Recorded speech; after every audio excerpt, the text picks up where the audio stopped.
And though Conroy has been writing for many years, he says his best piece of advice to young authors is to simply dig deeper below the surface. Those who were unable to attend the event are still encouraged to donate to the Montgomery Area Food Bank. In Montgomery, Felecia Payne, Troy, Trojan Vision News. This new band room is nearly double the size of the original Long Hall, and students involved in the music program are taking notes. The prize is in this egg, but the trick to the game is figuring out how to get it off the sensor, because if you pick it up, the sensor goes off. This is the competitive twirling team's second year going to the Twirlomania competition at Disney World, and they are hoping to bring back an even bigger trophy for the school. The shooting happened around 6 o'clock this morning, and of the 2 victims in the incident, one was pronounced dead at the scene and was said to have been dating Upshaw. Sometimes seeing really is believing, and the Alabama Department of Archives and History is trying to help people see what happened on Bloody Sunday and during the Selma to Montgomery March nearly 50 years ago, with a photo exhibit titled "The Whole World Saw Your Pictures." It's a collection of some of the most iconic photographs taken of the Selma to Montgomery March. They were taken by Spider Martin, who was a young photographer who was working for the Birmingham News, and he's an Alabama native. And in early 1965, he was dispatched to Selma to cover the events that were happening there. These iconic photos have attracted people of all ages to the museum to see these bits of history on the walls. We have visitors here from all over the U.S., all over the world, and we hope to have many more over the next few weeks as we sort of all eyes come here to Montgomery. One guest said that she believes that there is a great deal of importance in this exhibit and what it is displaying, especially for the younger generation who did not experience these things firsthand. I think if you see things, you can hear about them, you can read, but if you see it in front of you, you go, oh my goodness, that happened to people here, and it's like, let's not do that again. For anyone interested in seeing this exhibit, it will be on display until Labor Day weekend, so there's plenty of time to come down to the museum and visit. This exhibit and the museum is always free. We're open Monday through Saturday, 8:30 to 4:30. For more information about the exhibit and the Alabama Department of Archives and History, you can visit the museum's website or follow the Department of Archives and History on Facebook, Twitter, and Instagram. In Montgomery, Felecia Payne, Troy, Trojan Vision News. Since 2010, public grade schools in the state of Alabama have been using a Common Core standard known as the Alabama College and Career Ready Standard. But now a new bill proposed in the state Senate would eliminate the use of Common Core and revert back to the standards set in place beforehand. Now there has been the movement to repeal the standards. For that to happen means that we would go right back into No Child Left Behind. It would help us, like I said, understand better why we have to do these steps. Parents and teachers gave testimony at the public hearing, along with students who are taking classes taught under the Common Core standards. Those supporting the appeal said that the Common Core standard is hindering students in the state of Alabama in national competitiveness. Common Core has just been an inferior. It's dumbing them down. It's putting them back,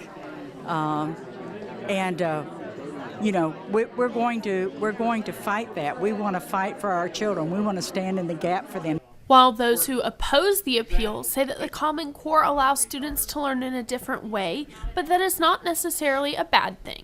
There is a part of it to say that with parents having difficulty with the homework, that may be a good thing, that we would not look to our schooling 30 to 40 to 50 years ago and have a ready answer for everything. We're moving our kids forward. I have no desire to go backwards.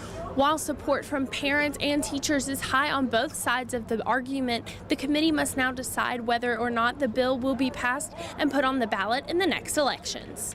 And that vote will take place next Wednesday, April 15th at the State House. In Montgomery, Felecia Payne, Troy, Trojan Vision News.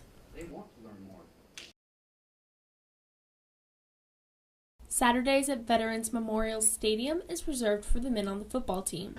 Well, not anymore. This past Saturday, women took to the field to learn a little bit more about the game that takes over during the fall. I would say a high percentage of our fans on game day are ladies, women, and we decided that this would be a good thing to do. Other schools have done it. We sort of took the lead from some folks that have experienced it before. The day started with the opportunity for the women participating to take a picture with Coach Blakeney, and then had a lesson on defense and offense from the football coaching staff. They're asking a lot of questions, so that, obviously they're like my house. They're not getting enough answers at home about the game. It's great if they take away just a little bit of knowledge. I just want them to be excited about Trojan football and what it is that we're doing. And women have a lot to contribute, so we want to see them and we want them to be an active part of the fan base. After a tour of the locker room, the women got suited up for a chance to run through the football helmet onto the field. And while they were there, they got in some playing time for themselves. This is a unique experience. A lot of people, you don't get the opportunity to run through the helmet or to get on the field, feel the little flakes in your shoes from that artificial turf, and they want to do that. I think the only disappointment we had was that I was on offense, and we really wanted to get out there and get to do defense, and the Lightning kind of ran us off the field. And one goal for this event is to expand it to include even more sports. Love to see this an annual event. We'd also like to grow this event to include women's and men's basketball. We'd like to include baseball and softball. So we want to include different clinics as we go along in the Women's League. This is just our first clinic, and we hope that it is one of many for football, but one of many of all the sports here at Troy.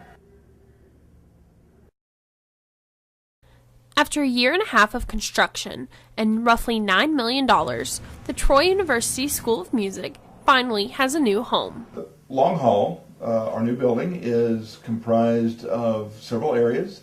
It has the band rehearsal areas, it's got storage areas, it's got the choral rehearsal room, the dance rehearsal room, it's got administrative offices, practice rooms, and professor studios in it. As well as administrative offices for the Dean of CCFA and the Director of the School of Music. The new Long Hall is located at the same spot on campus between Smith Hall and the Howe Hall of Honor, but is considerably larger than its predecessor. The old Long Hall was less than half the size of this one, so it was considerably smaller, much more cramped. Faculty and students are hopeful that this new Long Hall will provide benefits for not only students currently in the School of Music, but for future generations of students as well. The music building is supposed to last at least 100 years from what I'm told, and the growing music program here, I believe, will definitely benefit from it. Long Hall was wonderful in its day, certainly. When it was built, it was certainly state-of-the-art.